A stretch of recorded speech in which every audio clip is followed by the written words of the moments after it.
Today we're gonna be unboxing my new watch.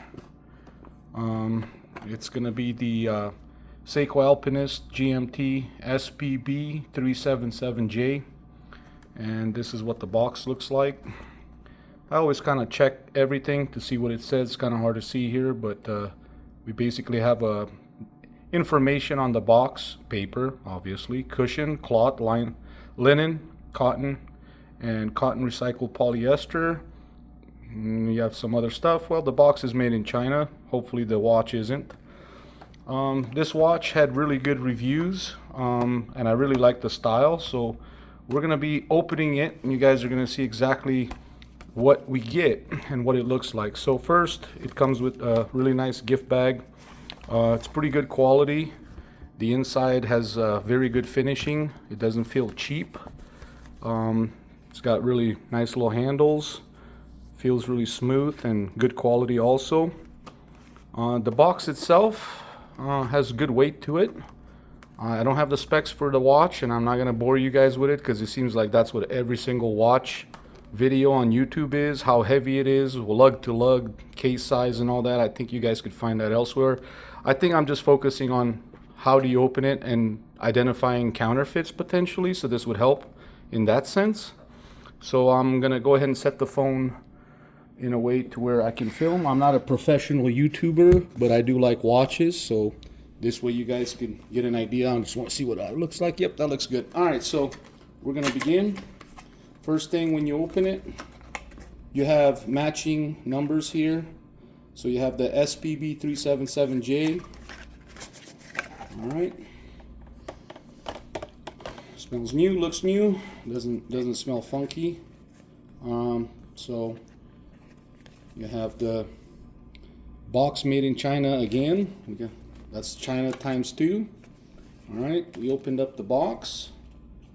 This is what you get. Not bad. Everything again feels really good. Good quality, not a cheap print. The box is really sturdy. You know, if you squeeze it. And the print of the SEIKO is really nice. You guys could hopefully see it. It's got a really nice sheen to it. So we're gonna kind of stack everything so you guys could see it. And then the booklet, worldwide guarantee and instructions.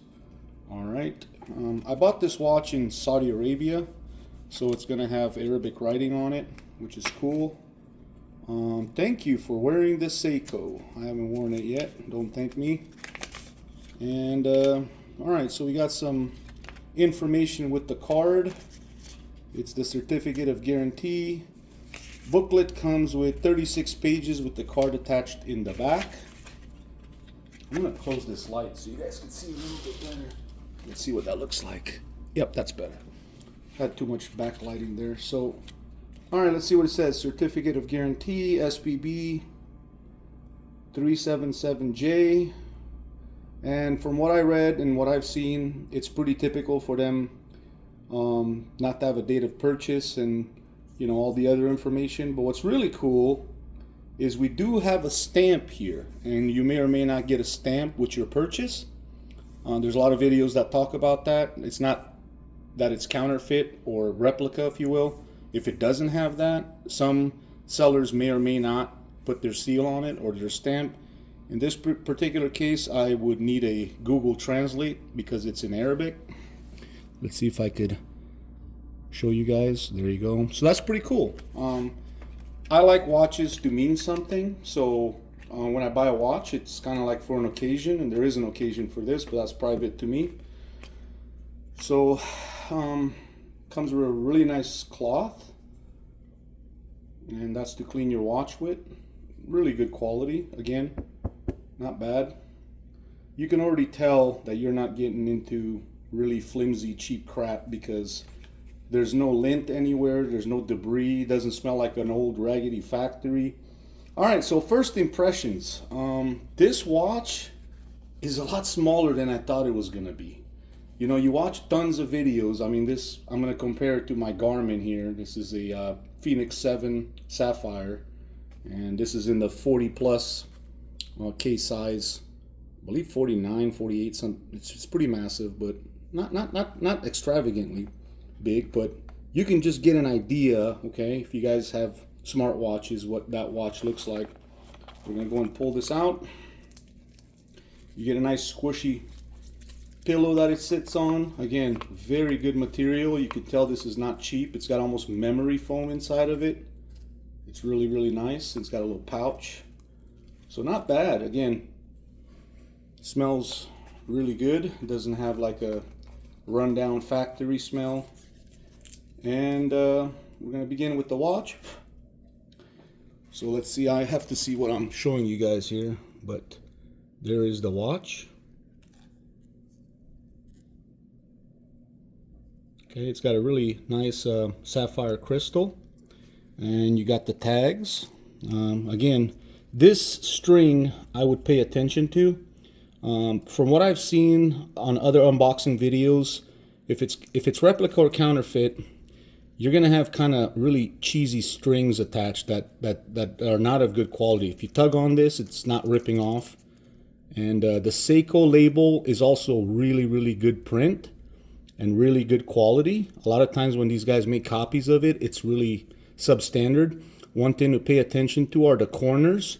The corners tend to show really, like when they use the cardboard to print on, the text is hard to read. You can see it's printed versus high quality document or print, if you will. So yeah, I have no concerns with this watch whatsoever. It absolutely meets the bill. And now your reference number, SPB377J1. Caliber's got a 6R54, which is a pretty good movement. And yeah, so again, it's already clicking. It's already, second hand is already going around and around. It's already starting to do its thing. So what I really liked about this is the fact that you can rotate the compass here, which is really, really cool. I don't know if you guys can see that or not, but let's see if I can angle this a little bit better for you guys. You can see it right here. When you move the second crown here on the 4 o'clock position, you can see it rotating there. I don't know, I like weird intricacies with watches and movements, all complications, if you will. And this is really cool. It's very unique. I may be wrong, but I don't know of anybody else that does that besides SEIKO. On this rotating compass here with this complication. I thought it was really cool. A lot of people just say it's not needed. You can have it on a rotating outer bezel. But to be honest with you, I think this is freaking cool. It is water rated to 20 bar, so that's approximately 200 meters. That's really good. So I don't think I'll ever exceed 100 meters, 50 meters. I don't scuba dive. This is not sealed with a screw down type. And let's see, this one is a screw down type. Yep, so there it is. I just did it.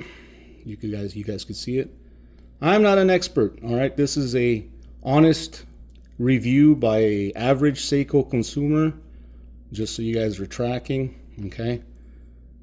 So we're gonna thread this back in. You know, the crown is a little small and it's kind of finicky. It's kind of like hard to get to it. So I would, you know, I'm used to bigger stuff. I have Breitlings and, you know, other SEIKOs, Daytona, and, you know, they move around, right? I could pinch it and work the crown relatively easily. This one seems to be a little more, you know, if you have sausage fingers, good luck. You know, you're not going to like it. So there you go. There's your GMT dial. I'm going to kind of bring it in so you guys can see it a little bit better. So there it is. Really nice, beautiful sapphire. Very clean watch.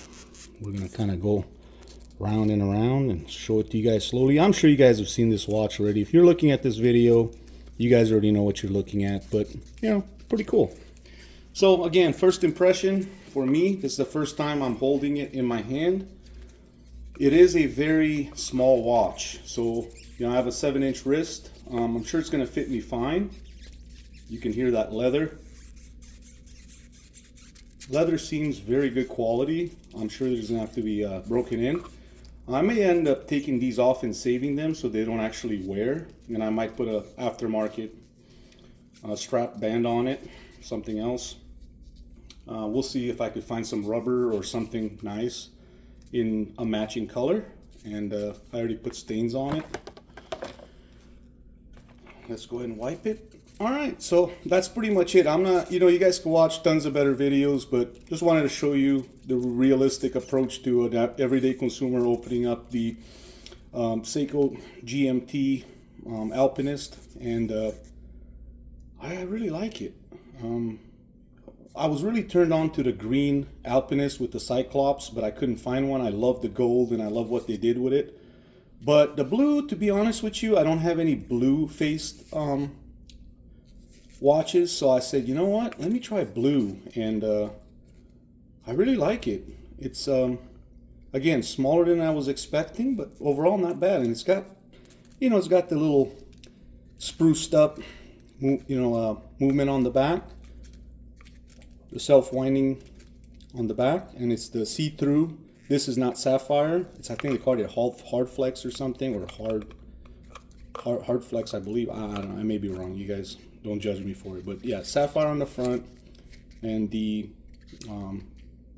mineral something on the back. So you could tell I'm not an expert. I don't rehearse my videos, but yeah, really cool. I mean, very, very cool to see the movement and the internals of the watch. Let's see, what does it say on the actual watch itself on the back? It says made in Japan, so we got 2 Chinas and 1 Japan. Water resistant 20 bar, okay, as we talked about. Top is sapphire crystal. We have a serial number here, 420, last 3 XXX.